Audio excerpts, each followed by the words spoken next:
Plus 2 वाला कई charge पे आप लोग देखे होंगे, किसी पे Ca+2 होता है। पॉजिटिव चार्ज 2 वाले पॉजिटिव चार्ज के कितने तत्व होते हैं, 3 वाले चार्ज कितने होते हैं, निगेटिव चार्ज वाले कितने तत्व होते हैं। पहले आप लोग को ये बेसिक आप लोग को पूरा पढ़ लेना है, ताकि तन को टिन पिन करोगे कि कहाँ से 2 आया तो मार के कान लाल कर देंगे, ठीक है ना। बढ़िया से इसको नोट्स बना लेना। हाँ, जिसको भी इंटर में केमिस्ट्री पढ़ना है बाबू, तो 9-10 बढ़िया से केमिस्ट्री पढ़ के जाइए, नहीं तो समझ में नहीं आएगा, ठीक है ना। इंटर में केमिस्ट्री तो वैसे ही पढ़ना है। कैसे पढ़ना है? हाँ तो पढ़ना, चाहे बायोलॉजी पढ़िए, चाहे साइंस पढ़िए, मैथ पढ़िए, केमिस्ट्री तो सबका साथ छोड़ने वाला नहीं है जी। ऐसे ही यहाँ पे मैक्सिमम 10 के बाद लुढ़क जाएंगी सब, कहीं अब 10 हमारे इतने लोग करते था, इतने दिमाग में था, इसके अगर दिमाग में बढ़ाएंगे तब कूद के लगेंगे नाचने, ठीक है ना। इसीलिए इंटर मत पढ़ना, ठीक है ना। हमारा एडवाइस यही रहेगा कि आप लोग इंटरमीडिएट मत पढ़िएगा। आप कहेंगे आपको ना तो नहीं पढ़ेंगे। पढ़ोगी, हम देखेंगे कौन मन से पढ़ रही हो, ठीक है ना। कई वजह से सोचा 4 साल कोचिंग कर लिए, तो समझ में नहीं आ रहा है जी अनन्या, ऐसे में घर में बैठ कर ठीक रहेगा। हम 4 साल कोचिंग पर 9, 10, 11, 12, 2 साल यहाँ 2 साल वहाँ कसिया।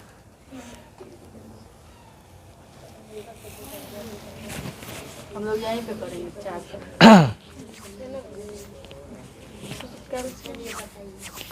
है हो गया, जल्दी नोट कर लो, जल्दी नोट कर लो। ये कल आप लोग को याद करना है, कल सबसे सुनेंगे। हाँ, कि हीलियम हमारा 3 गो उत्कृष्ट गैसों के नाम आप लोग को वाइवा लेने आता है तो पूछ देता है, उत्कृष्ट गैसों के नाम बताइए, उसकी परमाणु संख्या बताइए, पूछ देता है प्रैक्टिकल में, ठीक है ना। 30 में 30 लेना है तो एग्जामिनर का जवाब देना पड़ेगा तब मिलेगा। अगर वहाँ से रूल वहाँ से पास हो गया तो आपको कोई नहीं रोक सकता है, समझ गया ना। इसीलिए ये सब चीज़ें याद है। उत्कृष्ट कितनी होती हैं, 3 गो उत्कृष्ट गैसों के नाम पूछ देगा। धातुएं 5 धातुओं के नाम बता दो, 5वां धातुओं के नाम बता दो, उनकी परमाणु संख्या पूछ देता है। मैग्नीशियम का परमाणु संख्या पूछ देगा, एटॉमिक नंबर, ठीक है ना। एक होता है एटॉमिक नंबर, एक होता है एटॉमिक वेट, समझ गया ना। हाँ लिख लो, समझ गया ना। एक होता है एटॉमिक नंबर, ये हमारा एटॉमिक नंबर है, इसको बोलते हैं एटॉमिक नंबर, समझ गया ना। एक होता है एटॉमिक मास, एटॉमिक मास अलग चीज है, एटॉमिक द्रव्यमान अलग, संख्या कल अलग है। एटॉमिक नंबर हो गया, लिख लिया सारे बच्चे। चलो ध्यान से देखेंगे, ये तत्व है। तत्व के प्रकार बताए थे आप लोग, कितने प्रकार के? 3 प्रकार के बताए थे ना। धातु, अधातु, उपधातु। उत्कृष्ट गैस भी एक प्रकार के, ये भी धातु है, ये धातु में बनाता है ना। तो तत्व के प्रकार उत्कृष्ट गैस, एक धातु है और अधातु है। उत्कृष्ट गैस कितनी होती है? 3, हीलियम, नियान और आर्गन। इनका हाँ अभी 3 फिलहाल में जानना है इसमें, समझ गया ना। 10 में हीलियम, नियान और आर्गन, समझ गया ना। आप लोग को जो तत्वों का आवर्ती वर्ग में पढ़ाया जाएगा तो उसमें आप लोग बताया जाएगा कि कौन कौन से तत्व उसमें उत्कृष्ट है और कौन कौन से उसमें धातु है, कौन कौन से उसमें अधातु है। उसमें रंग करके आप लोग को बताया गया कि कौन कौन से तत्व धातु है, कौन कौन से तत्व अधातु है, समझ गए। तो उत्कृष्ट गैस है, नाम है, इनका ये सांकेतिक नेम है। अगर ही है तो इसका नाम क्या होगा? हीलियम, ये हमारा सांकेतिक नेम है। ये नियान है, इसको बोलते हैं यानी से, आर्गन को AR से। परमाणु संख्या इसका कितना होता है? हीलियम का 2 परमाणु संख्या होता है ना, हीलियम का परमाणु संख्या कितना होता है? 2, समझ गया ना। उसके बाद नियान का कितना होता है? 10, आर्गन का कितना होता है? 18। अब इसका कोष में इलेक्ट्रॉनों की संख्या, कोष हमारा ऐसे चलता है, न्यूट्रॉन, प्रोटॉन और इलेक्ट्रॉन, 3 प्रकार का कोष होता है ना। तो यहाँ इस वाले में कितना इलेक्ट्रॉन रख सकता है? 2, इसमें 8, इसमें फिर से 2 से फिर से ऐसे स्टार्ट होता जाता है, समझ गया ना जी। तो यहाँ पे इसका 2 ही परमाणु संख्या है, तो स्टार्टिंग का पहला कोष से स्टार्ट होगा ना। ये कोष के नाम है, कोष के नाम समझ रहे हो ना। ये के, यल, यम और यन। ये के हो गया, ये यल हो गया, यम हो गया, यन हो गया। तो के कोष में कितना इलेक्ट्रॉन रख सकता है? 2, यल कोष में, यम कोष में, बाकी जो बचेगा फिर से 2, समझ गया ना। ये फिक्स कर दिया गया कि इसमें 8 इलेक्ट्रॉन एग्जिस्ट कर सकता है, जैसे कोई रूम बना दिया जाए, तुमको कहे 50 लोग भर दो और 10 लोग की क्षमता है, तो भर दोगे नहीं। उस हिसाब से इसको डिजाइन किया गया है कि ये जो कोष होता है इलेक्ट्रॉन, प्रोटॉन और न्यूट्रॉन को इसके हिसाब से डिजाइन किया, क्योंकि सबकी क्षमता अलग अलग है। न्यूट्रॉन, प्रोटॉन और इलेक्ट्रॉन दोनों तीनों एक ही चीज़ नहीं ना है जी, सबका तापमान अलग अलग है, इसीलिए एरिया भी अलग अलग होगा, उसमें रहने वाले लोग भी अलग अलग होंगे। तो छोटा है तो इसमें 2 इलेक्ट्रॉन, इसमें थोड़ा इसका एरिया बड़ा है तो 8 इलेक्ट्रॉन, उससे बड़ा बड़ा फिर से जाएगा 8 का, फिर से उसके बाद से 2 का ऐसे चलता रहता है। कोई भी इलेक्ट्रॉन जितना जैसे ही दूर दूर होते जाता है, जितना ही दूर रहेगा उसकी क्षमता उतना ही क्या होती है, कम होने लगती है। तो 2 इलेक्ट्रॉन इसमें, के कोष है, के कोष, यल कोष में 8। तो बताइए इसके बाद 2 ये है, के एल एम एक नाम है, हम ABCD भी लिख सकते हैं, समझ गया ना, एक नाम है। कोई जानू कि के क्यों रखा गया, वो के भी एक नाम करोगे, KLMN, आपको नहीं आ रहा तो ABCD रख लीजिए, ठीक है ना।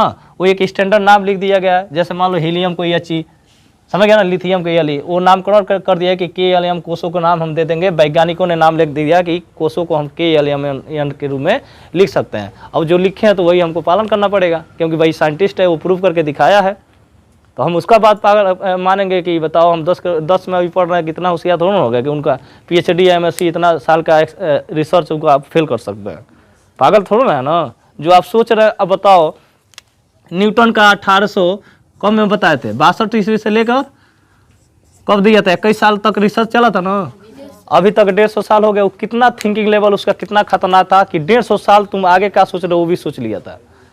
बताओ तुम 150 साल तो इतना सोच लिया था कि 150 साल हमारा अभी भी कोई उसको सोच के पार नहीं कर पाया। तो उस समय जमाना क्या था, किस लेवल पे था, कितना नीचे था। इस समय जमाना देखो, वो कितना इमेजिनेशन किया होगा कि जमाना कितना ही आगे बढ़ जाए हमारा थ्योरी फेल नहीं हो सकता है। तुम अभी सोच के तुम जज कर सकते हो कि आगे इन फ्यूचर क्या होगा हमारे देश में, नहीं, लेकिन उन्होंने सोच लिया था। ये होता है थिंकिंग लेवल, समझ गए ना। थिंकिंग लेवल आपका इतना टाइट होना चाहिए, ये सब चीज़ें रिसर्च करने से पता चलता है कि आगे वाला फ्यूचर को तुम देख लोगे, समझ गए ना। वहाँ 150 साल फ्यूचर तुम देखो। अभी तक कोई थ्योरी फेल कर पाया, न्यूटन का लॉ, ग्रेविटेशनल फोर्स किसी ने फेल किया, नहीं किया। उन्होंने खोज किया, अभी तक वही चल रहा है। यानी कि उन्होंने, उनको विश्वास था कि जो हम अब खोज कर रहे हैं 21 साल वैसे ही खिलौना नहीं किए उसके साथ, 21 साल अपना उमरिया दिए हैं, तो पूरा अभी तक याद कर रहे हैं, हम उनको याद कर रहे हैं कि नहीं। उन्होंने सोच लिया था कि हमारा 21 साल का रिसर्च जो होगा ये हजारों साल हमेशा के लिए फिक्स कर दिया गया। यानी वो 150 साल हजारों साल पहले के बाद आगे सोच लिए कि हाँ कोई भी इंसान आ जाएगा तो ये हमारे थ्योरी को फेल नहीं कर पाएगा। कितना ही तेज पैदा हो जाए। इसी पर लोग PhD करते हैं, MSc करते हैं, DPhil उफिल सब इसी पर करते हैं, ग्रेविटेशनल फोर्स पे ही, इसी को जानने के लिए कि ये होता क्या है। अभी जाओगे तो इंटरमीडिएट पे एगो बुक मिलेगा खाली ग्रेविटेशनल फोर्स का, समझ गया ना, खाली क्या होता है ग्रेविटेशनल फोर्स। तो ये सब चीज़ें, बहुत सारा चीज़ पढ़ना है।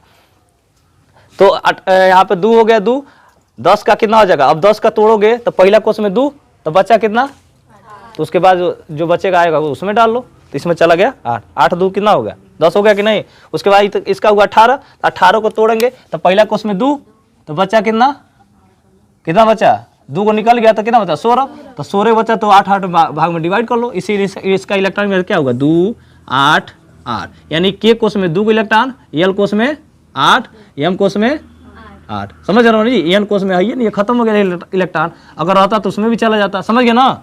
उसके बाद सोडियम हमारा 11, 11 का क्या होगा 2 8 1 होगा ना। तो यानी के कोष में 2 इलेक्ट्रॉन, एल कोष में 8 गो, एम कोष में, इसीलिए सोडियम पर हमेशा प्लस चार्ज रहता है, क्योंकि 1 इलेक्ट्रॉन या ज़्यादा होता है इसके पास, तो अष्टक पूरा करेगा, नहीं तो किसी को देगा 7 इलेक्ट्रॉन लेगा तब ना पूरा होगा।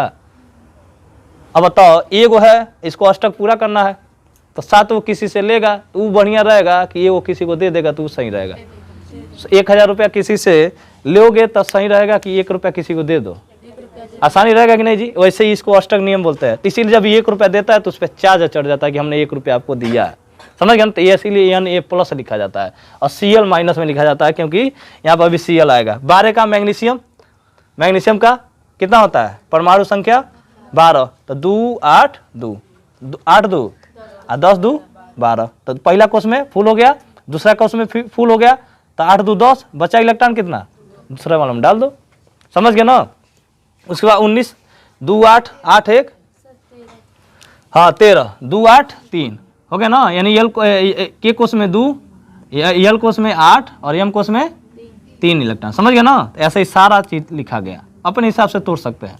समझ गए ना, 20 का भी 2 8 8 2, पहला इलेक्ट्रॉन में पहला कोष में 2, दूसरा कोष में 8, तीसरा कोष में ऑटोमेटिक रखते जाओगे, जो बचेगा बाद में छांटते रहो। समझ गया ना, अगर कम पड़ गया तो वहीं रुक जाओ। उसके बाद 7 है तो 2 5, यानी पहले वाले कोष में 2 गो, इसमें क्या गो 5, इस वाले कोष में 5 इलेक्ट्रॉन रहेगा क्योंकि अब कम है उसमें। तो यहाँ पे क्या हो गया 2, ये क्या हो गया 6, इसका क्या होता है 9, तो 2 9 9 2 7, 15 का 2 8 5 यहाँ पे लिख दिए। 15 का क्या होगा, पहला कोष में 2, उसके बाद दूसरा कोष में 8 8 2, तो 15 को हमको पूरा करना है तो 5 इलेक्ट्रॉन दूसरे वाला में ढकेल दो। समझ गया ना, उसके बाद सारा ऐसे ही लिखा गया। ये सब चीज़ें आपको बहुत सारा फार्मूला इसमें आप लोग को हेल्पफुल देगा, क्योंकि कोई बहुत सारा इलेक्ट्रॉन चढ़ जाता है। कल भी आप धनायन और यौगिक के बारे में पढ़ाया जाएगा आप लोग को यौगिक, ठीक है ना, आयन के बारे में पढ़ाया जाएगा कि धनायन और ऋणायन मिलकर कैसे एक यौगिक बनाते हैं। समझ गए ना जी, धनायन और ऋणायन, ठीक है ना। तो सर इसको कैसे याद करेंगे? इसको समझना है, याद नहीं करना है।